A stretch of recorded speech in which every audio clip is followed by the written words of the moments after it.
Salem is one of the most beautiful historic cities, and to have this coal-burning dinosaur right in the middle of its gorgeous harbor is a crime. If the Salem Harbor Power Plant were to shut down tomorrow, there wouldn't be a blip on the electricity system. We have to decide what's really the most important thing. What is the price I'm really paying for getting those tax dollars? Politicians, unfortunately, respond to the short term because that's what's most visible. Your drinking water, your air that you can't go without is under assault. You know, what goes up must come down. We have some of the highest asthma rates in the nation in this area. People will lose their lives every year because of the pollution of this power plant. They have a legal responsibility to show a profit.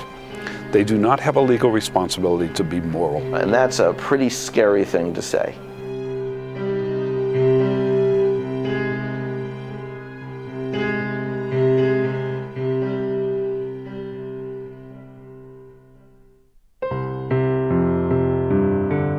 During colonial times and beyond, Salem's role as a trade force was known worldwide. Timber piers like Derby and Crown and Shield wharfs stretched out to welcome both foreign merchants and Salem captains returning home from overseas trade. During the late 1700s, those same trade ships set sail from these wharves as privateers of the American Revolution. By the end of the 19th century, a new revolution had beckoned the workforce landward to answer the call of leather, shoe, and cotton manufacturers. But following a devastating fire in 1914 and the Great Depression, the city's economy languished for decades. When, in 1951, the Salem Harbor Power Plant offered the promise of better job creation on a site that had already been tied to coal for 100 years, few people stood in the way of reshaping historic India Wharf into a coal-burning powerhouse. But just 2 decades later, serious questions began to arise surrounding the health risks associated with coal and other fossil fuel sources. The result was the Clean Air Act of 1970, a significant step toward regulating emissions and improving the environment. Having already enjoyed a robust life of productivity, the Salem Harbor Plant was considered by that time to be close to the end of its lifespan and was not required to comply with new, stricter federal regulations. Nearly 40 years later, the plant continues to pollute the surrounding communities with black bilge, a reminder of Salem Harbor's age and poor condition. Never was this so apparent as on November 6, 2007. At approximately 9 a.m., a boiler tube in coal unit number 3 failed after years of extensive corrosion. Steam and dust quickly filled the air. Most of the plant's 145 employees were successfully evacuated, but 3 operators who were working on a seal air fan directly below the blast were engulfed in near 600-degree steam.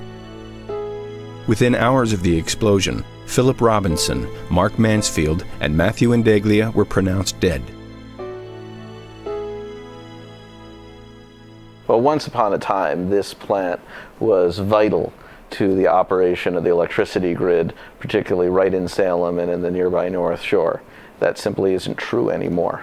One fact to keep in mind is during the entire period when the plant was down following the recent explosion, there were no blackouts, there were no brownouts.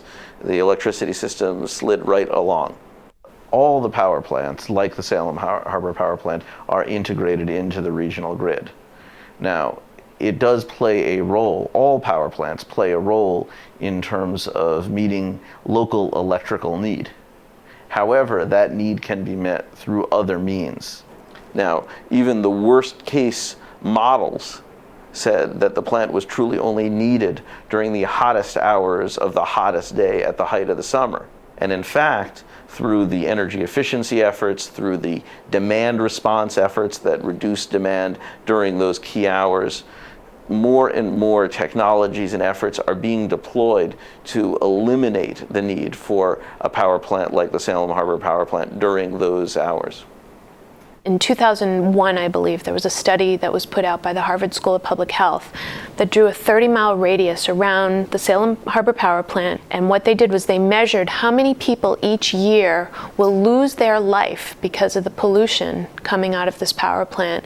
And they also measured upper respiratory illnesses and asthma attacks in the thousands per year. The big picture is that that study has proved immensely valuable to advocates and activists all around the country and the world in terms of really being able to show with hard scientific proof that these plants produce illness and death in nearby populations. Mercury is one of the heaviest pollutants, and that falls real close to the plant. That's been studied and confirmed. About half of the mercury goes up into the larger atmosphere, adding to the background levels of mercury all around the world. The other half, precipitates locally.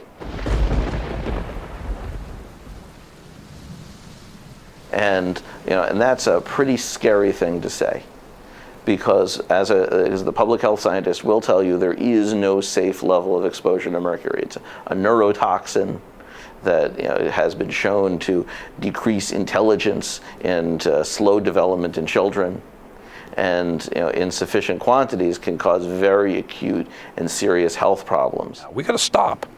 Because yes, you do have increased asthma rates everywhere. Yes, you do have respiratory disease. Yes, you have endless things that are increasing in this environment that are bad.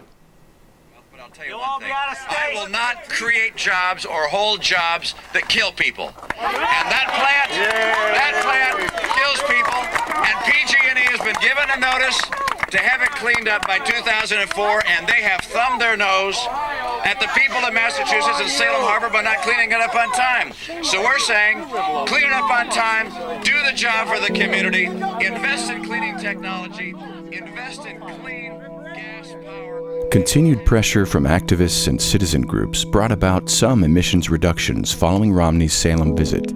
But by the time his candidacy for president was official, Mitt Romney stopped speaking out against the plant. The Salem Harbor Power Station remains one of the top 3 polluters in Massachusetts.